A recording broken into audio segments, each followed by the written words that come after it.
Hello friends, आप सभी का स्वागत है हमारे यूट्यूब चैनल में इलेक्ट्रिकल बॉय में। आज हम लोग इलेक्ट्रिकल वोल्टेज के बारे में पढ़ेंगे।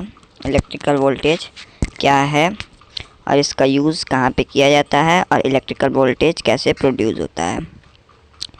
तो पहले तो हम लोग देखेंगे यहाँ पे वोल्टेज क्या है। एक प्रेशर है, यहाँ पे लिखा हुआ है voltage is the pressure of the power source that exerts on an electrical circuits. यानी कि वोल्टेज एक प्रेशर है, एक तरीके का प्रेशर है जो कि पावर सोर्स का, कोई पावर सोर्स, जैसे कि आप लोग डायग्राम में नीचे देख सकते हैं। एग्जांपल में ये वाला जो डायग्राम है इसमें देख सकते हैं एक लोड इस कनेक्टेड है और यहाँ पे एक पावर सोर्स लगा हुआ है।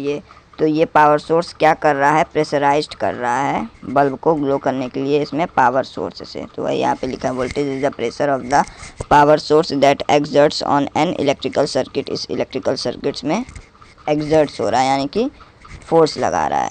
And the pressure pushes the charge of electrons, यानी कि जो प्रेशर्स हैं इस बैटरी या फिर कोई पावर सोर्स के थ्रू लग रहे हैं वो क्या कर रहे हैं, इलेक्ट्रॉन्स को रिलीज़ कर रहे हैं, प्रेशर के फॉर्म में इलेक्ट्रॉन्स को रिलीज़ कर रहे हैं लोड सर्किट में, इस सर्किट में टू द लोड। तो the electrons through conducting loop, यानी कि जो लूप कंप्लीट, एक कंप्लीट लूप या कंप्लीट सर्किट में ये फ्लो करते हैं।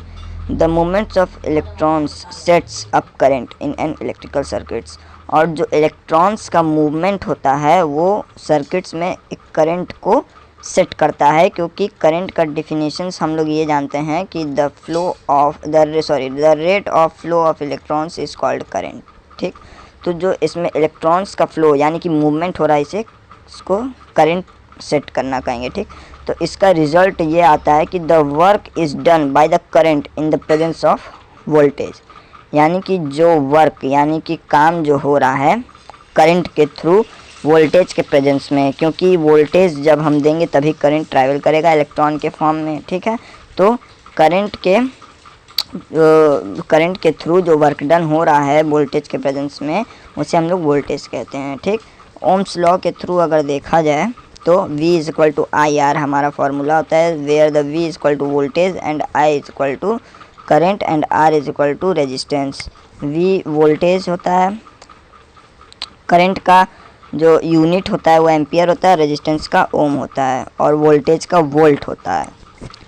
The basic unit of the voltage is the volt, named after the Italian scientist Alessandro Volta, यानी कि जो वोल्टेज का यूनिट वोल्ट बताया गया है वो इस साइंटिस्ट के बेस पे पड़ा है जिनका नाम है Alessandro Volta. The measure voltage with a multimeter, यानी कि जो हम लोग वोल्टेज को मेज़र करेंगे वो मल्टीमीटर के थ्रू करते हैं। पहला, connect positive and negative test leads and select a voltage measurement range. If measuring with an analog meter we should select the highest measuring range.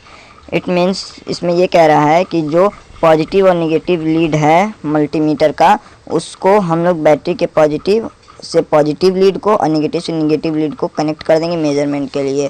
और अगर जो हम लोग मल्टीमीटर भी दो तरीके का होता है, दो टाइप का होता है, एक एनालॉग एक डिजिटल होता है। अगर हम लोग एनालॉग मीटर से टेस्ट कर रहे हैं तो हम लोग उस पर सबसे हाईएस्ट मेजरिंग रेंज को सेट करेंगे, क्योंकि लो मेजरिंग रेंज को सेट करके हायर मेजरिंग रेंज में अगर हम लोग टेस्ट करेंगे तो वो ख़राब हो सकते हैं।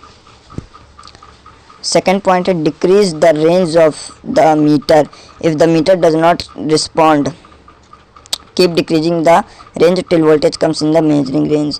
इसका मतलब है कि जब हम हाईएस्ट वोल्टेज पे उसको रेंज पे कर देंगे तो उसके बाद से क्या करेगा, अगर वोल्टेज वो मेज़र नहीं कर रहा है तो उसको डिक्रीज़ करते जाएंगे रेंज को, जब तक वो अपने रेंज में ना आ जाए और वोल्टेज को मेज़र ना कर पाए।